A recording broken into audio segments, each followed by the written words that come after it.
différentes entreprises ont opté pour la compensation carbone, une compensation qui est prévue évidemment dans l'accord de Paris. Les entreprises ont donc besoin de terre pour pouvoir mener des projets d'afforestation pour pouvoir capter le carbone. Et le carbone capté devrait être compensé avec les émissions. Alors que pour nous, nous estimons que les entreprises devraient être beaucoup plus congées à réduire leurs émissions et non pas simplement à les compenser. Les projets de compensation font donc appel à l'utilisation de terres qui sont généralement des terres utilisées pour l'agriculture. Total Énergie, puisque c'est d'elle qu'il s'agit, a décidé de lancer le projet Bakassi, dont nous publions le rapport aujourd'hui.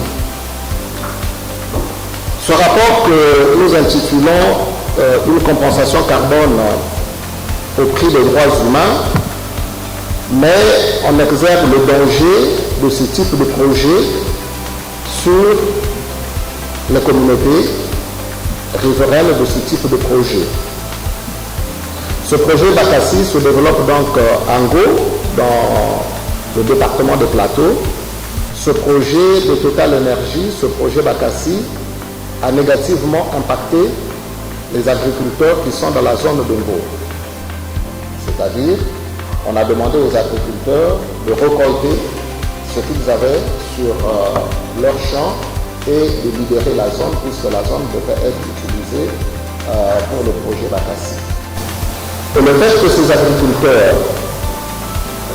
ont été priés de quitter la zone sans compensation constitue évidemment une violation pour le droit de ces agriculteurs, et c'est ce que nous mettons en exergue dans le rapport pour montrer que ces projets de changement climatique, ce projet de carbone ne devrait pas se faire au détriment des droits des agriculteurs. La compagnie FNC avait donc procédé à un recensement des familles terriennes qui sont dans la zone du projet.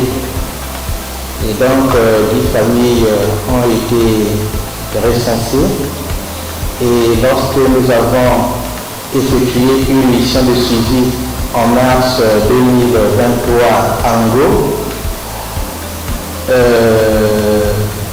un terrien, donc nous avons rapporté qu'une cérémonie de remise d'un fonds symbolique avait été organisée comme une façon d'indemniser ces familles. Mais en temps, il y a une famille qui n'avait pas été indemnisée. Nous, au niveau de la commission justice et paix, nous pensons que s'il y a eu l'organisation d'une cérémonie de remise d'un fonds symbolique à hauteur de 1200 francs l'hectare, ça c'est juste un arrangement entre la compagnie et les terriens pour des questions de cause sociale dans la zone.